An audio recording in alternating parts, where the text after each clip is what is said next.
Shall we start?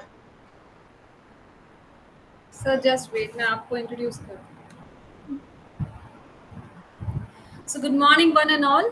uh, I, Aarti Singh, welcome you all in a dialogue series under the aegis of IQAC ISE organized by ISF College of Pharmacy, Moga, Punjab. And I welcome our speaker of the day, Dr. Manoj Goyal. He is currently working as Associate Professor in the Department of Pharmaceutical Sciences, HNB Garhwal University, Uttarakhand. His area of research is basically focused on pharmacological evaluation of ethnomedicinal plants pharmacology. He is having more than 18 years of teaching and research experience. And today he is going to talk on foundations of justice and introduction to law and jurisprudence. So we welcome you, sir. Thank you so much. Thanks to Professor G.D. Gupta and Dr. Aarti Singh for inviting me for the talk. And we are starting this. Uh, there is a subject called jurisprudence in the of pharmacy syllabus, new syllabus. There is a subject which is called as jurisprudence. Basically, in this jurisprudence, we have various law regarding the like Drug and Cosmetic Act, Pharmacy Act, all the act are there. But the basic introduction to the law and the jurisprudence is not taught to us. So today I will cover the brief introduction of in the small period of time. I will touch upon various aspects of law. What is law? What is need of law? So it is the introductory part of the law. So first of all, we know that there are certain things, not only law, but first the things that is morality, ethics. What is ethics? What is morality and law? Law comes after this thing. First of all, the morality. मतलब कुछ ऐसे हर जगह पे कोई law होना जरूरी नहीं, law नहीं होता है. कुछ ऐसे अब आपके इंडिविजुअल ट्रेड्स होते हैं, बिलीव्स होते हैं, कुछ वैल्यूज होती है, उसके बेसिस पे भी act on the society. For example kindness, politeness, respect of Elder. ये छोटी छोटी चीजें हैं जो कि मॉरल से लिंक्ड होती है. जैसे अब पंचतंत्र की कहानियां, उसमें है ना बच्चों को एंड में एक मॉरल देते हैं कि है ना झूठ नहीं बोलना चाहिए, ये हमेशा दूसरों की मदद करनी चाहिए. तो दैट इज मॉरलिटी.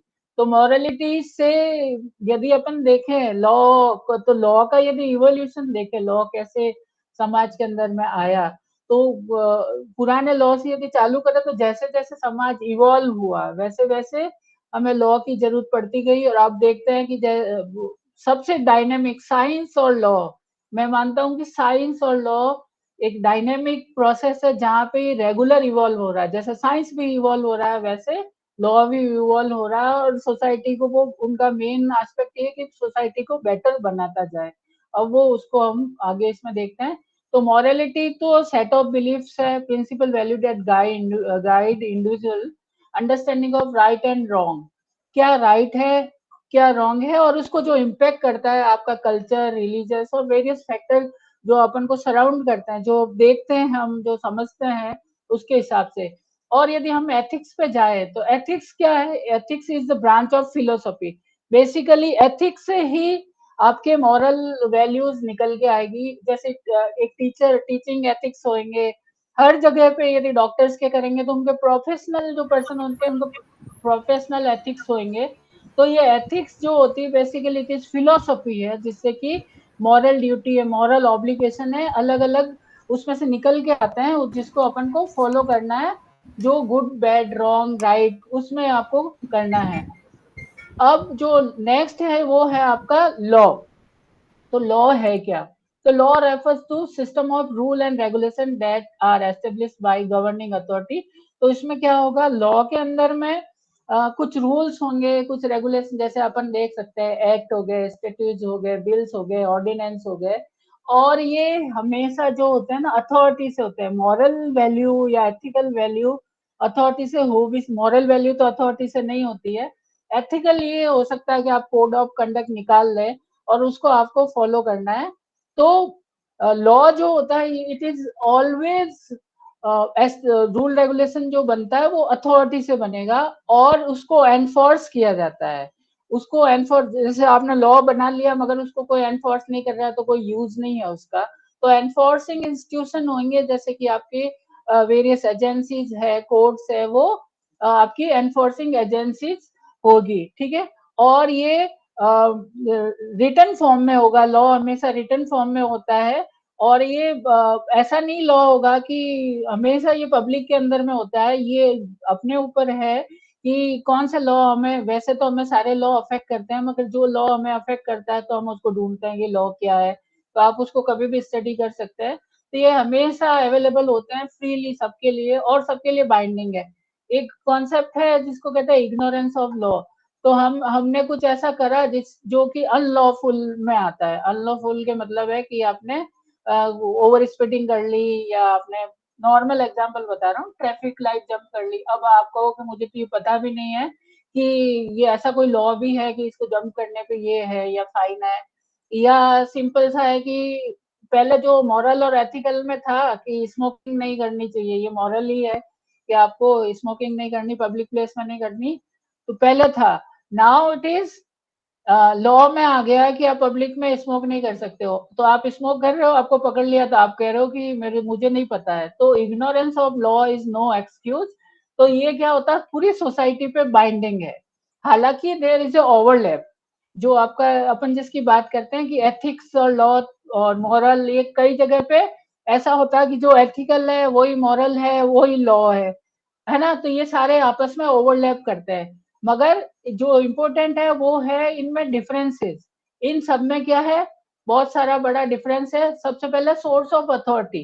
तो यदि अपन बात करें कि एथिकल और इन सब का कोई सोर्स ऑफ अथॉरिटी होना जरूरी नहीं है, मॉरल वैल्यूज के लिए कोई सोर्स ऑफ अथॉरिटी नहीं होगा, मगर जो आपका लॉ है वो सोर्स ऑफ अथॉरिटी होगा। एक लीगल अथॉरिटी से फॉर्मल अथॉरिटी, जैसे आपको पता होगा कि इंडिया में जैसे नेशनल लेवल पे यदि कोई लॉ बनता है तो उसको, लॉ बनता है वो बिल के रूप में प्रेजेंट होता है। पहले लोअर हाउस जिसको अपन बोलते हैं लोअर पार्लियामेंट का, जहाँ से आपके एमपीज होते हैं, फिर उसके बाद में जिसको अपन लोकसभा बोलते हैं लोअर हाउस, फिर राज्यसभा, फिर प्रेसिडेंट उसको जब अपना एग्रीमेंट देता है देन इट बिकेम लॉ। तो पहले वो बिल के फॉर्म में होता है, then it convert into the law. तो लॉ मतलब अनटिल अनलेस आप प्रॉपर उसका प्रोसेस ना फॉलो करें तो कोई लॉ नहीं बन सकता, और जब बन गया है तो वो सबके लिए बाइंडिंग है। सेकंड है एनफोर्सिबिलिटी। तो एनफोर्सिबिलिटी के लिए जिसको हम बोलते हैं कंप्लायंस बोलते हैं। तो नॉन कंप्लायंस तो लॉ का हो ही नहीं सकता है। There is only way, that is compliance. के लॉ को आपको कंप्लाई करना पड़ेगा, और लॉ कंप्लाई करने के लिए आपके लिए लॉ एनफोर्समेंट एजेंसी होगी, जबकि मॉरल वैल्यू के लिए या एथिकल के लिए है एनफोर्सिबिलिटी कुछ एंड तक हो सकती है, मगर वो ज्यादातर नहीं होता है। और क्या स्कोप ऑफ एप्लीकेशन की बात करें कि कहाँ का अप्लाई होता है, तो लॉ जो है वो ऑल मेंबर ऑफ सोसाइटी में अप्लाई होता है। हालांकि उसमें भी कुछ एक्सक्यूजेज है, जैसे कि आईपीसी के बहुत सारे पार्ट, इंडियन पिनल कोड के प्रेसिडेंट पे अप्लाई नहीं होते हैं, रॉयल जो होते हैं दूसरे कंट्रीज के राजा या कोई आता है तो उनमें अप्लाई नहीं हो सकता है। उसके अलावा एम्बेसडर्स, तो थोड़ा बहुत तो है कि जहाँ पे आपके एक्सेप्शन आर ऑलरेडी देयर, कि कुछ एक्सेप्शन है, बाकी एज सच अपन माने तो हर सिटीजन पे अप्लाई करते हैं। और law are relative inflexible. Law में जो फ्लेक्सिबिलिटी, जैसे मॉरल एथिकल कंसिडरेशन है, उसमें आपकी थोड़ी बहुत हो सकती है कि फ्लेक्सिबिलिटी हो, चलो ऐसा नहीं तो ऐसा कर ले, मगर लॉ के अंदर में फ्लेक्सिबिलिटी कम होती है। मैं ये नहीं कहूंगा फ्लेक्सिबिलिटी नहीं होती है, क्योंकि जो अपन देखेंगे अभी आगे कि लॉ के सोर्सेस क्या है, तो हम देखते हैं कि लॉ कोर्ट में भी बनते हैं, कोर्ट में भी लॉ, कोर्ट केसेस से लॉ बनते हैं, है ना। तो लॉ जो डायनेमिक है तो उसको ये नहीं कह सकते कि उसकी फ्लेक्सिबल नहीं है, वो भी फ्लेक्सिबल है, मगर डिपेंड करता है, मगर बहुत कम है, एथिकल और मॉरल के हिसाब से नहीं है, वो इतना अल्टर नहीं होता है। अब हमें लॉ की जरूरत ही क्या है, क्यों लॉ होना चाहिए, तो उसके लिए मैं ये बताऊंगा कि पहले, जहाँ सोशल, इवन एनिमल्स में बात करते हैं, तो एनिमल्स में जो सोशल एनिमल्स होते हैं, तो सबसे छोटा सा एग्जांपल लेते हैं एंड्स। एंड से छोटा तो बात करें तो वो इंसेक्ट में ही आता है। तो एंड्स में एक सोसाइटी होती है, तो सोसाइटी में हर किसी का रोल है। एंड में जैसे वर्कर एंट हो गई, ठीक है ना, सोल्डर एंट हो गई, क्वीन एंट हो गई, तो उनके अलग अलग रोल एंड रेस्पॉन्सिबिलिटी दे रखी है कि आपको ये करना, आपको ये करना है। और वो बड़े रिलीजियसली फॉलो करते हैं उस चीज को, है ना। वैसे बीज में भी होता है, वैसे पैक ऑफ वुल्फ्स में भी होता है। उसमें अलग अलग अथॉरिटी होता है, अल्फा होता है, तो अल्फा के राइट्स ज्यादा होता है, तो अल्फा की रेस्पॉन्सिबिलिटी भी ज्यादा होती है। तो ठीक वैसे ह्यूमंस में भी, क्योंकि हमारी सोसाइटी ज्यादा इवॉल्व हो गई, मेंटली और फिजिकली हम स्ट्रांग है, लॉजिकली हम स्ट्रांग है। तो जैसे जैसे ऑर्डर एंड स्टेबिलिटी, इसको मैं सीधा इसी पे लेता हूँ, ऑर्डर एंड स्टेबिलिटी। तो ऑर्डर एंड स्टेबिलिटी तो आपको पता है कि बहुत सारे ऐसे कॉन्फ्लिक्ट होते हैं, क्योंकि बहुत सारी सोसाइटीज है, बहुत सारे रिलीजियस है, तो बहुत सारे थॉट प्रोसेस है। तो उन थॉट प्रोसेस की वजह से कॉन्फ्लिक्ट इज नेचुरल। 5 लोग भी इकट्ठे होंगे तो वो अपने अपने व्यूज देंगे। तो there is naturally, there can be several type of conflict. तो उन कॉन्फ्लिक्ट जब आएंगे तो उनको हम इंश्योर कैसे करेंगे, पीसफुली उनको रिजॉल्व कैसे करेंगे। तो उसके लिए हमको लॉ की जरूरत है। फॉर एग्जाम्पल, यदि कोई ऐसा है जहाँ पे आपके लड़ाई झगड़ा या कुछ हो गया, तो वहां पे आपको आईपीसी की जरूरत पड़ेगी, वहां पे सीआरपीसी की जरूरत पड़ेगी। सीआरपीसी आईपीसी क्या होता है अभी उसको भी डिस्कस करेंगे। या प्रॉपर्टी का ब्रदर्स में डिस्प्यूट हो गया, या कोई लैंड को लेकर डिस्प्यूट हो गया, तो यदि लॉ होगा तो ही हम उसको सॉल्व आउट कर पाएंगे, अदरवाइज हम उसको सॉल्व आउट नहीं कर पाएंगे। सेकंड हम बात करें तो protection of right and liberty. तो ये सबसे ज्यादा इम्पोर्टेंट है कि जैसे मैंने वहां पे बात करा कि वुल्फ की बात करी कि वहां पे अल्फा होता है, तो अल्फा को सारे राइट्स होते हैं, है ना। सबसे पहले शिकार करते हैं, सबसे पहले खाता भी अल्फा है, वो सारा है। यहाँ पर हमारे साथ में ये है कि यदि कोई बहुत पावरफुल पर्सन है, मनी वाइज या पावर वाइज, और वो अपनी अथॉरिटी सब पे लगाता है, दूसरे बोल नहीं पाओगे, दूसरे कर नहीं पाओगे, तो ये बड़ा डिफिकल्ट चीज हो जाएगी। तो इसलिए लॉ की जरूरत है for protection of right and liberty, जिसमें हम बात करते हैं freedom of speech, freedom of religion, privacy, freedom of property, जो आपको हमारा जो संविधान है ना, संविधान में भी उसके बारे में दे रखा है, मगर उसको बाद में हमें संविधान से लॉ के ऊपर में लेके आना पड़ेगा। उसके बाद में नेक्स्ट है आपका promotion of justice and equality. तो जस्टिस एंड इक्वलिटी से हम ये समझते हैं कि जैसे कोई रॉन्ग डूअर, जिसने कुछ गलत करा है ना, वो पावरफुल है ना, उसने कुछ गलत करा है, मगर उसको हमें बुक तो करना पड़ेगा। तो उसके लिए हमें लॉ की जरूरत है, ताकि हम जो ऑपरेस्ड है ना, जो ऑपरेस्ड है, जो अपना लॉ के अंदर में, जैसे कि हम ये जनरली कहते हैं कि जो लीगल प्रोसेस है बड़ा टीडियस है, लीगल प्रोसेस में मनी लगती है बहुत सारा, तो ये promotion of justice and equality होगा कैसे। तो ऐसा नहीं है। जैसे कि न्याय मित्र बोलते हैं, और प्रो बोनो केस, कई जो रिनोन वकील है, एडवोकेट्स हैं, है ना, लीगल एड अवेलेबल कराती है गवर्नमेंट, है ना। तो हमारे कॉन्स्टिट्यूशन में भी ये प्रोविजन दे रखे हैं, और वैसे भी लीगल एड्स है, लीगल सपोर्ट है, तो ये फ्री में भी अवेलेबल है। तो बात ये फर्स्ट थिंग इज दैट कि आप यदि अवेयर है आपके राइट्स के हिसाब से, तो वो आप जस्टिस के लिए जा सकते हैं कि वी नीड जस्टिस। और ये हमारे संविधान से लेके लॉज है, तो उसका है ही है कि जस्टिस एंड इक्विटी, है ना, इक्वलिटी, सबको मौका मिले, है ना, सोशल स्टेटस, वेल्थ इकट्ठी करने के लिए, अच्छे से जीने के जो राइट ऑफ लाइफ जिसको हम बोलते हैं। तो इसमें बहुत सारे एक कॉन्सेप्ट और आया जिसको हम पीआईएल बोलते हैं, पब्लिक इंटरेस्ट लिटिगेशन। तो हम देखते हैं बहुत सारे पीआईएल, जैसे कि एमसी मेहता जो एनवायरमेंटलिस्ट है, तो उनके ताजमहल से लेके बहुत सारे ग्रीन ट्रिब्यूनल जो बना है, उनमें भी उनका रोल है। तो उन्होंने इसके लिए लड़े कि भाई सबको साफ हवा का अधिकार है, या नॉइज पॉल्यूशन में आजकल हम देखते हैं कि भाई 10 बजे के बाद डीजे नहीं बजाना है, तो हर किसी को सोने का अधिकार है, शांतिपूर्वक सोए, ठीक है ना। तो ये बहुत सारी चीजें हैं जो कि जस्टिस एंड इक्वलिटी के बेस में है। फिर उसके बाद में इकोनॉमिक डेवलपमेंट ट्रेड्स।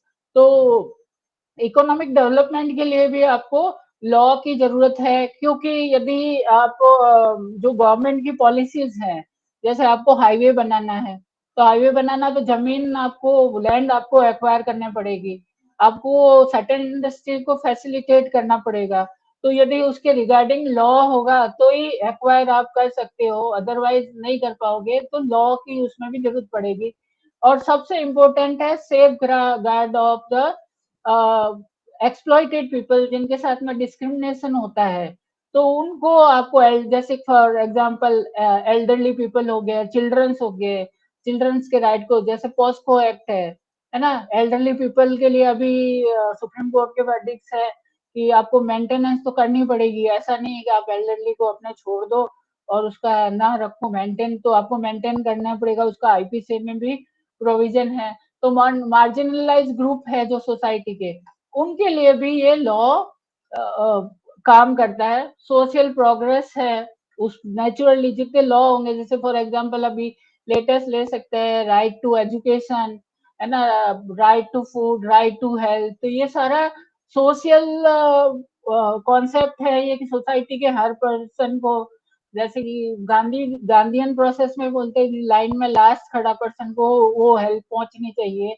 आपके स्टेज से, या जिसको अंत्योदय भी बोलते हैं। तो जो सोसाइटी का सबसे पीछे आदमी है, जो सबसे पिछड़ा हुआ है, उसको मदद मिलनी चाहिए। और लॉ जो आपके इंटरनेशनल रिलेशन के लिए भी है ना, तो कॉन्फ्लिक्ट प्रिवेंशन, जिसमें आपके अलग अलग ट्रीटीज होती है, जैसे वाटर के रिगार्डिंग, बॉर्डर के रिगार्डिंग, इकोनॉमिकल प्रोविजन के रिगार्डिंग, कि कौन सा, जैसे टैक्स को फ्री करना है, कस्टम ड्यूटी हटाना है, ठीक है ना, तो उस तरीके से इंटरनेशनल रिलेशन में। और कल्चरल हेरिटेज, तो कल्चरल हेरिटेज में अपन देखते हैं कि आप देखते हैं कई सारे मॉन्यूमेंट्स है जो कि प्रोटेक्टेड है, तो law also help in protect our culture, our historical site, art effects, तो उन सबको फ्यूचर जनरेशन के लिए, अपन प्रिजर्व करने के लिए, सेव करने के लिए लॉ का यूज होता है। फिर हम यदि बात करें कि लॉ में क्या करेक्ट, कोई भी लॉ बनता है तो उसमें क्या करेक्टरिस्टिक्स होने चाहिए, लॉ में क्या चीजें ऐसी होनी चाहिए, एक सही लॉ यदि होता है तो उसमें क्या करेक्टरिस्टिक होना चाहिए। तो सबसे पहले लॉ इटसेल्फ जो होता है उसमें फेयरनेस होनी चाहिए। फेयरनेस यानी कि उसमें खुद में ही डिस्क्रिपेंसी नहीं होनी चाहिए, उसमें डिस्क्रिमिनेशन नहीं होना चाहिए, तो फेयर प्रिंसिपल पे होना चाहिए, वो इक्वलिटी पे होना चाहिए, जस्टिस पे होना चाहिए, और सबको सिमिलरली वो क्या करे, इक्वली, एक ही आंख से, जिसको कहते हैं ना एक ही आंख से देखना, तो वो फेयर होना चाहिए।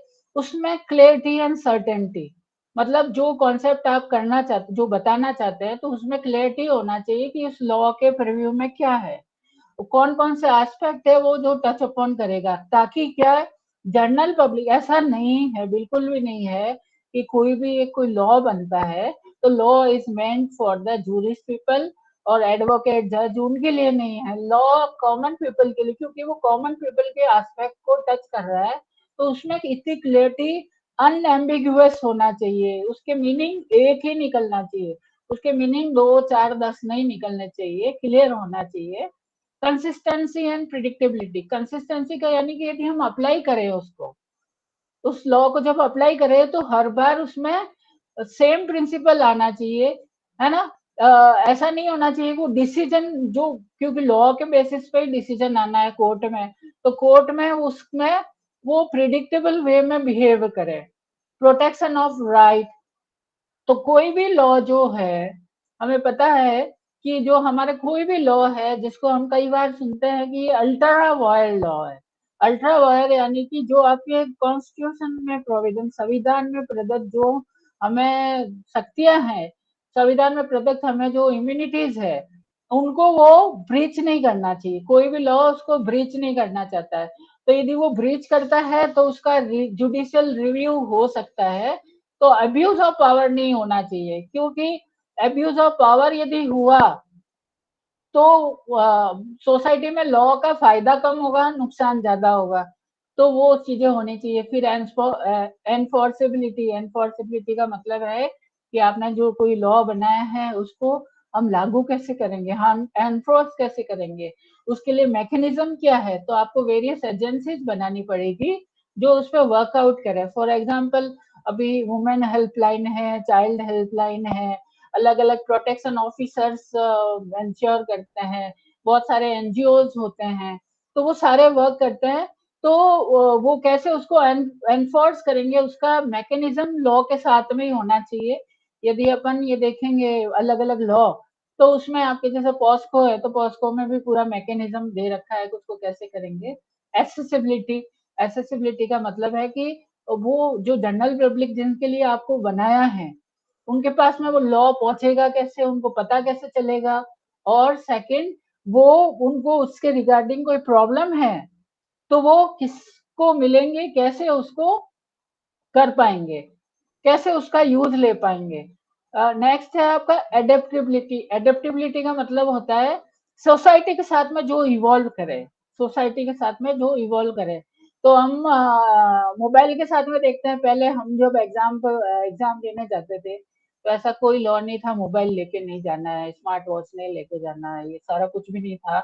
पर जैसे ये नए डिवाइसेज आए, फिर उससे कई बार ऐसा हुआ चीटिंग के केसेस भी आए। फिर ये देखा कि ये तो इनजस्ट है इनके लिए, जो बच्चे प्रिपेयर करके जाते हैं, हार्ड प्रिपेयर करके जाते हैं एग्जाम के लिए, मगर यदि आप चीटिंग कर लोगे तो उनकी मेहनत का कोई मतलब नहीं है। तो ये लॉ में चेंज करा कि भाई ये डिवाइसेज है, ये अलाउ नहीं है।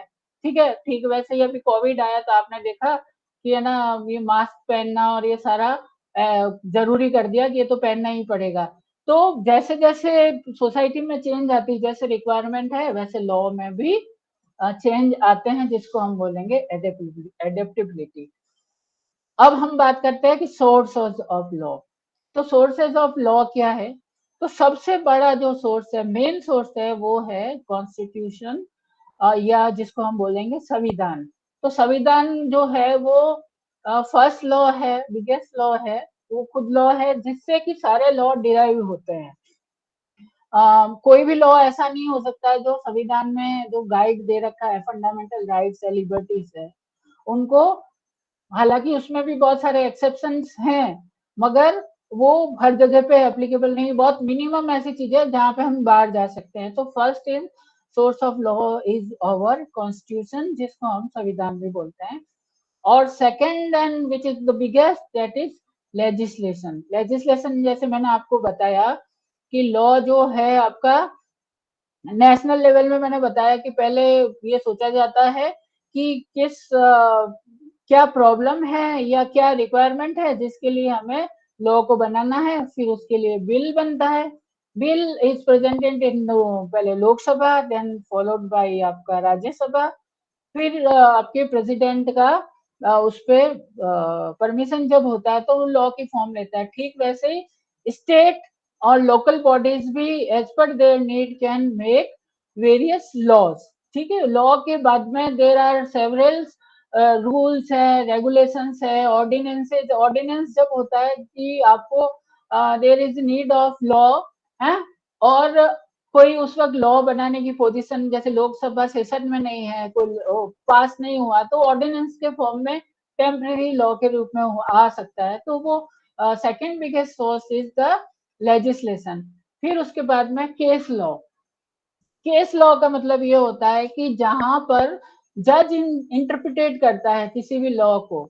जैसे कि हम देखते हैं कि कई ऐसे अभी बीच में भी बहुत सारे आया कि ये वाला, जैसे फॉर एग्जांपल एडल्ट्री के लिए भी आया है ना, तो वो लॉ आया तो वो कहते हैं कि ये इनकंसिस्टेंट है या अल्ट्रा वायर है, हमारे जो फंडामेंटल राइट्स है उसको ब्रीच कर रहा है, तो इसलिए ये अब उसको हम एप्लीकेबल नहीं कह सकते, तो वो वहां से क्वेश हो सकता है। ठीक वैसे ही एविडेंस के बहुत सारे ऐसे लॉ है जो कि कोर्ट में होता है। और जब मैं आपको बताऊं कि सुप्रीम कोर्ट में यदि कोई लॉ का इंटरप्रिटेशन, जैसे फॉर एग्जांपल सीएपी लिखा हुआ है, तो सुप्रीम कोर्ट उसको कैप कह देता है कि ये दिस इज कैप, किसी लॉ का इंटरप्रिटेट करके वो ऐसे बोल देते हैं। तो जो आपके हाई कोर्ट्स हैं उनके लिए मैंडेटरी है फॉलो द सेम डेफिनेशन, जिसको हम बोलते हैं प्रेसिडेंट्स। तो जो सुप्रीम कोर्ट का प्रेसिडेंट है वो सबको फॉलो करना पड़ेगा। तो सुप्रीम कोर्ट का जो डिसीजन होता है, जिसको वो बोलते हैं रिपोर्टेबल। एक फार्मेसी काउंसिल ऑफ इंडिया का भी आया था, जब फार्मेसी काउंसिल इंडिया ने जो आपके एडमिशन प्रोसेस को, नए कॉलेज को खोलने के लिए मॉनिटोरियम लगा दिया था कि हम आगे कोई कॉलेज नहीं खोल सकते 5 सालों के लिए। तो वो सुप्रीम चैलेंज हुआ था हाई कोर्ट से, सुप्रीम कोर्ट ने भी हेल्ड करा कि नहीं ऐसा मॉनिटोरियम नहीं लग सकता, तो फिर फार्मेसी काउंसिल ने उसको वापस ओपन करा। तो ये एक तरीके से गाइडेंस होता है। तो सुप्रीम कोर्ट या हाई कोर्ट्स भी लॉ को बनाते हैं जिनको हम केस लॉ बोलते हैं। एक और कॉन्सेप्ट है जिसको बोलते हैं इक्विटी का। इक्विटी क्या होता है? इक्विटी का बेसिकली ये इंग्लैंड से ही चालू हुआ, जहाँ पे लीगली तो हो सकता है कि उसमें फॉर एग्जांपल स्टूडेंट से रिगार्डिंग मैं ये एग्जांपल बताऊंगा कि जहाँ पर ये होता है कि एक सब्जेक्ट को क्लियर करने के लिए 3 या 4 अटेम्प्ट मिलते हैं। अब मान लीजिए आपके अटेम्प्ट हो गए, पूरे कंप्लीट हो गए, तो आपका लीगली कोई भी राइट नहीं है कि आप वहां कोर्ट में जाके बोलो कि भाई हमें ना एक अटेम्प्ट और चाहिए। मगर ऐसा हुआ कि आपका कुछ एक्सीडेंट हो गया, कुछ ऐसा हुआ, कारण हुए जहां आप नहीं दे पाए, तो आप जा सकते हैं ऑन बेस ऑफ, वो आपका कोई राइट नहीं है, मगर on the base of equity आप जा सकते हैं। और हो सकता है कि वो आपको एक और चांस देते हैं। तो इस तरीके से इक्विटी की बेसिस में भी कई ऐसे प्रिंसिपल्स बनते हैं जो कि वहाँ एसेस होता है, तो वहां पे भी लॉज बन सकते हैं। फिर इंटरनेशनल लॉज, इंटरनेशनल लॉ यानी कि जैसे ह्यूमन राइट्स पे जो इंटरनेशनल लॉज है, आपके एनवायरमेंटल लॉ है, तो वो हमें भी करते हैं मजबूर, हमें भी बाउंड करते हैं कि हम भी इस सेंस में कुछ लॉ बनाए। तो international law also makes the law. फिर है कस्टमरी लॉ।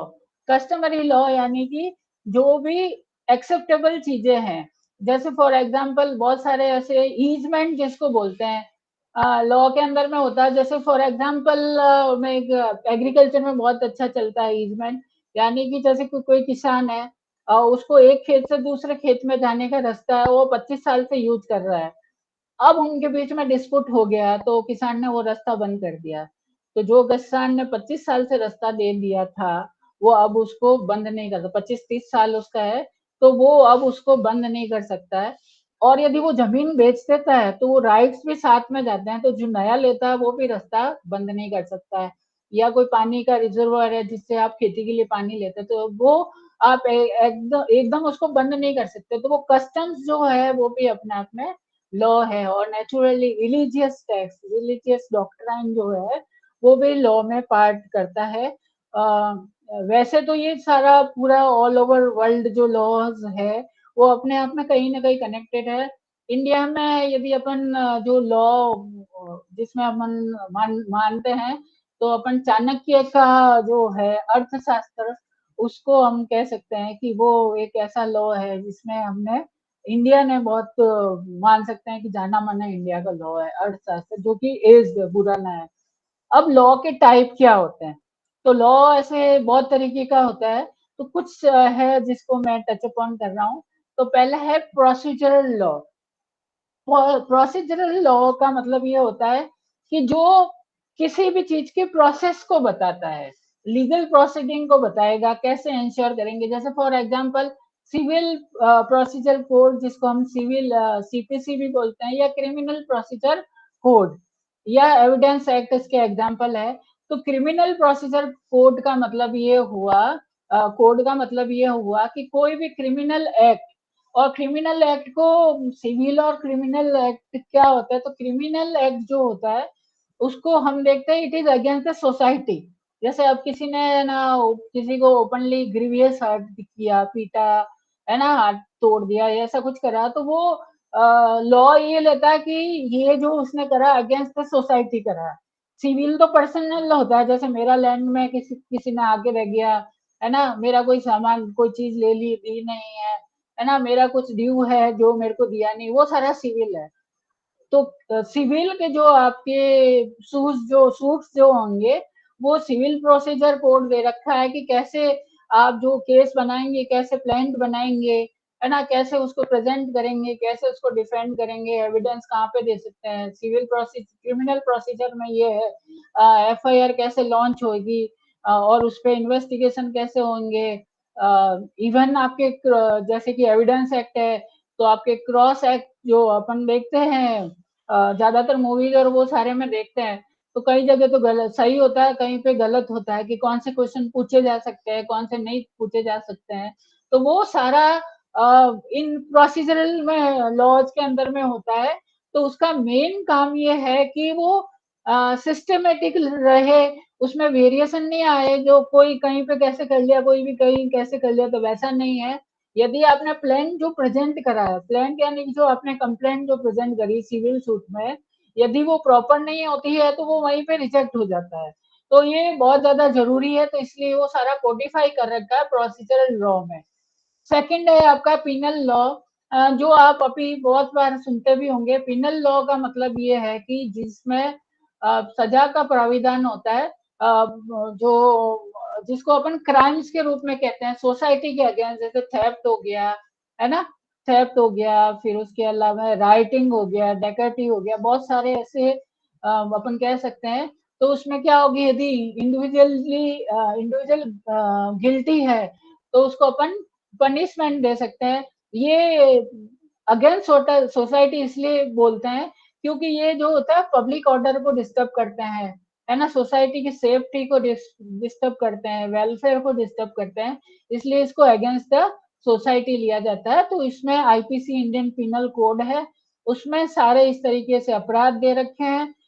इसमें एक इम्पोर्टेंट चीज है कि पिनल लॉ है, लॉ को जो इंटरप्रिटेट करते हैं, लॉ को जो पढ़ा जाता है सजा के लिए, तो पिनल लॉ का स्ट्रिक्ट जो इंटरप्रिटेशन होता है, यानी कि जो मर्डर के अंदर में अलग अलग कंपोनेंट है, 3 या 4, जिसमें एक मेंस रिया होता है कि आपका जो इंटेंशंस और मोटिवेशंस और वो सारे वो उसने किया तो क्यों करा, है ना, या उसका अपराध करने की उसमें मेंटल वो सारी चीजें थी, तो वो सारे कंपोनेंट जो एक लॉ को बनाते हैं वो होने चाहिए। इसलिए आप देखते हैं कि कई बार कई सारे केसेस में एविडेंस ना होने की वजह से या कोई कमी की वजह से सजा नहीं होती है। उसका कारण ये है कि पिनल लॉ को स्ट्रिक्टली इंटरप्रिटेट किया जाता है, और उसका मेन ऑब्जेक्टिव ये होता है कि कोई भी पर्सन वो कि जिसने क्राइम नहीं किया है उसको सजा ना हो, तो उसको बोलते हैं strict interpretation of the penal law. फिर आपका सिविल लॉ, तो सिविल लॉ आपको पता ही है कि जहाँ पे आपके सिविल मैटर्स, जैसे कि फॉर एग्जांपल कॉन्ट्रैक्ट हो गया, 2 पर्सन में बिजनेस कॉन्ट्रैक्ट करा, प्रॉपर्टी के मैटर्स हो गए, सक्सेशन का हो गया, है ना, तो वो सारे जो होते हैं सिविल लॉ होते हैं। फिर अपने आ गया प्रॉपर्टीज लॉ, जिसमें आपका biggest law transfer of property. तो एक प्रॉपर्टी क्या है, मूवेबल प्रॉपर्टी क्या है, इमूवेबल क्या है, उनको हम ट्रांसफर कैसे कर सकते हैं। जैसे कि हम इमूवेबल चीज है तो आपको एक वैल्यूज है, जैसे 100 रुपए से कम की चीज है तो वो आप वैसे ट्रांसफर कर सकते हैं। बड़ी चीज है जैसे ऑर्नामेंट है तो उनको किसी को देना है तो आप कैसे दे सकते हैं। तो वो सारे लॉ क्या है। फिर उसके अलावा आपका आईपीआर, आईपीआर भी इसके अंदर में आता है। तो इंटर जो आप जिसको हम बोलते हैं, एक तो होती टेंजेबल प्रॉपर्टी, एक इनटेंजेबल। टेंजेबल में जैसे कि आपका जमीन जायदाद ये सब जिनको छू सकते हैं वो टेंजेबल है। आईपीआर जो आपके इनटेंजिबल है, इंटेलेक्चुअल प्रॉपर्टी राइट्स, तो वो सारे आपके प्रॉपर्टी राइट में आएगा। और नेचुरली लास्ट मतलब एक इम्पोर्टेंट लॉ फैमिली लॉ। तो फैमिली लॉ में आप देख सकते हैं हिंदू लॉज, जिसमें आपका मैरिज है, डाइवोर्स है, एडॉप्टेशन है, आपका गार्डियनशिप है, इनहेरिटेंस है, तो कैसे होगा ये सारा जो आते हैं उन लॉज को बोलते हैं फैमिली लॉज। फिर उसमें एडमिनिस्ट्रेटिव लॉज, फिर आपके टैक्स लॉ। टैक्स लॉ में जैसा आपको पता है जिसमें आपके जीएसटी, तो टैक्स लॉ है, इसमें गवर्नमेंट के पास में लिमिटेड पावर है, मतलब आप कोई भी टैक्स ऐसे इम्पोज नहीं कर सकते हो अनटिल अनलेस आपने प्रॉपर अथॉरिटी से उसको करा। फिर आपका एनवायरमेंटल लॉ, जो they are for the protection of the environment, जैसे आपका पॉल्यूशन कंट्रोल जो लॉ है वो कह सकते हैं एनवायरमेंटल लॉ के ऊपर में है। फिर आपका एनिमल के लिए जैसे कि prevention of cruelty against animal act, जो आपका है ये भी आप एनवायरमेंट से जोड़ सकते हैं।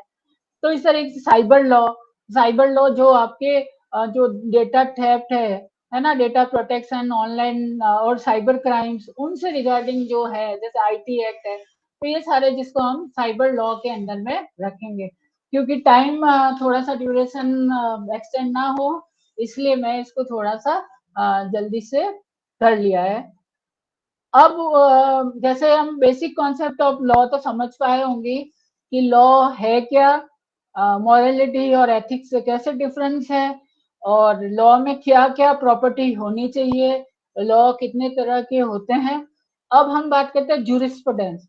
तो जूरिस्प्रूडेंस, जैसा मैंने पहले कहा कि हम फार्मेसी में फार्मास्यूटिकल जूरिस्प्रूडेंस पढ़ते हैं, तो बेसिकली उसमें drug and cosmetic act, pharmacy के एक्ट, मैजिक रेमेडीज, ये सारे एक्ट दे देते हैं। मगर हम जब लॉ में जाते हैं तो उसको हम जूरिस्प्रूडेंस नहीं कहते हैं। तो जूरिस्प्रूडेंस बेसिकली है क्या? तो ये एक फिलोसॉफिकल और थियोरेटिकल स्टडी ऑफ लॉ है। तो यहाँ पे हम देखेंगे कि जूरिस्प्रूडेंस जो होता है ना, ये 1600 से चालू हुआ है। कॉन्सेप्ट अलग अलग, जो दार्शनिक जिसको हम फिलोसोफर्स बोलते हैं, उन्होंने अपने अपने अलग अलग विचार दिए हैं कि लॉ इवॉल्व कैसे हुआ, सोसाइटी में लॉ कैसे आया, रीजनिंग क्या है ना, कैसे लॉ डेवलप हुआ, तो और लॉ को हम कैसे इंटरप्रिटेट करें। तो उसमें अलग अलग फिलोसोफर्स बने हुए। तो कुछ इंपॉर्टेंट फिलोसोफर्स हैं, उन वो जो फिलोसफी को स्टडी करते हैं लॉ की, वही जूरिस्प्रूडेंस है। तो उसमें सबसे पहले इंपॉर्टेंट जो है दैट इज एरिस्टोटल। तो एरिस्टोटल ने, जो ग्रीक फिलोसोफर था, तो उन्होंने बोला नेचुरल लॉ। उन्होंने कुछ कॉन्सेप्ट दिए हैं, तो उसमें फर्स्ट है नेचुरल लॉ। तो नेचुरल लॉ का मतलब ये है, उन्होंने ये क्या कहा कि जैसे पर्सन इवॉल्व हुआ, जैसे सोसाइटी इवॉल्व हुआ, जैसे ये पता चला कि मॉरली ये चीज तो गलत है, based upon morality and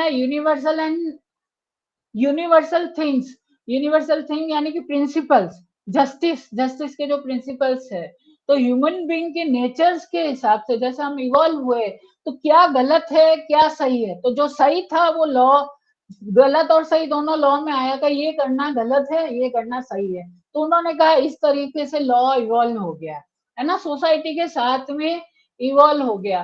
purpose के बारे में वो बोलते हैं कि लॉ का पर्पज ये है कि society promote and maintain common good, society में कॉमन गुड को मेंटेन करना, सोसाइटी में हार्मनी को डेवलप करना, है ना। तो where people can flourish and achieve their potential, यानी कि आप अच्छे से रह सको, आप में जो पोटेंशियल है वो यूज हो सके, इसलिए लॉ है। एक और उन्होंने कॉन्सेप्ट किया कि rule of law. Rule of law her society में हर जगह एप्लीकेबल है। ये रूल ऑफ लॉ क्या कहता है? रूल ऑफ ये लॉ कहता है कि जो लॉ है वो कंसिस्टेंट होना चाहिए। कंसिस्टेंट का मतलब है कि ये सबके ऊपर अप्लाई हो, गरीब हो, अमीर हो, बड़ा आदमी हो, बड़ा छोटा कुछ होता नहीं है, सबके ऊपर एक जैसा समान रूप में अप्लाई हो, उसमें आर्बिट्रीनेस नहीं हो, वो स्टेबिलिटी और ऑर्डर को बनाए रखे। आर्बिट्रीनेस का ये हो गया कि एक एक हिंदी में एक बोलते हैं, रोको मत जाने दो, है ना, रोको मत जाने दो, रोको मत जाने दो। तो ये आर्बिट्रीनेस हो गया कि आपने कभी तो ऐसे कर लिया, मैं आया तो कहा रोको मत जाने दो, आप आए तो रोको मत जाने दो। तो वो आर्बिट्रीनेस नहीं होना चाहिए, रूल ऑफ लॉ होना चाहिए। जो मिलता है वो सबको समान रूप से मिले। जो लॉ का कारण, लॉ का rule of the law is the major thing, and even आपके कॉन्स्टिट्यूशन और सुप्रीम कोर्ट के बहुत सारे डिसीजन में रूल ऑफ लॉ को बताया गया कि रूल ऑफ द लॉ होना ही चाहिए। फिर एक इम्पोर्टेंट और है, विलियम ब्लैकस्टोन का है। तो ब्लैकस्टोन का नेचुरल लॉ तो वही है कि जो जस्टिस मॉरलिटी के प्रिंसिपल है उस पे है। उन्होंने कहा right of liberty. William Blackstone कहते हैं राइट और लिबर्टी पे भी बात करते हैं कि एक जो इंडिविजुअल है उसके कुछ राइट एंड लिबर्टीज है। तो जो लॉ का फंक्शन ये है कि वो पर्सन की लाइफ है, लिबर्टी है, प्रॉपर्टी है, फंडामेंटल जो राइट है उसको प्रिवेंट करने के लिए लॉ इवॉल्व हुआ है। तो ये ब्लैकस्टोन की थ्योरी है। फिर आपका एक और इम्पोर्टेंट जो है जॉन एस्टिन है। तो जॉन एस्टिन ये कहते हैं, जो कहते हैं सॉवरेन एंड सब्जेक्ट का कॉन्सेप्ट। तो जॉन ऑस्टिन ये बोलते हैं कि जो लॉ है वो क्या है कि कुछ सॉवरेन पीपल है, यानी कि जो अथॉरिटी वाले लोग हैं वो कुछ सेट रूल्स बनाते हैं। ये डिस्प्यूटेड है, इस प्रिंसिपल को जो जूरिस्ट है वो एग्री नहीं करते हैं कि जो पावरफुल लोग हैं, जो राजा है, जो पहले बोलते king is the fountain of justice, राजा ने जो रूल रेगुलेशन बना दिए वो सारी प्रजा को फॉलो करना है। तो जॉन ऑस्टिन ये कहता है कमांड थ्योरी से लॉ बना है ना। तो लॉ का origin is the command theory, जहाँ पे जो सॉवर्जिन पीपल है उन्होंने कुछ कमांड इशू करी और बाकी सब लोगों को फॉलो करना है। तो ये बेसिक जॉन ऑस्टिन की थ्योरी है। तो हमने देखा कि जहाँ पे नेचुरल पॉजिटिविज्म से लॉ इवॉल्व हुआ है, नेचुरल लॉ से इवॉल्व हुआ है, तो जो ये जो थ्योरीज अलग अलग फिलोसफी पढ़ते हैं, वो जो सब्जेक्ट है फिलोसॉफी का जो पार्ट है, उसको हम बोलते हैं jurisprudence.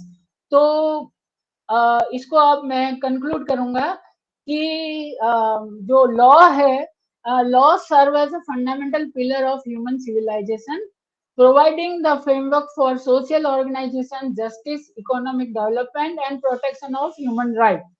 It shapes the behavior of individuals and societies, foster coordination, and contributes to the overall progress and well-being of humanity. A robust and fair legal system is essential for thriving civilized society. Thank you. Thank you very much, sir. Now we have with us our director, Professor G.D. Gupta. Namaskar, sir. Namaskar. Good morning, Dr. Good Manoj morning, ji. sir. How are you? Fine, sir.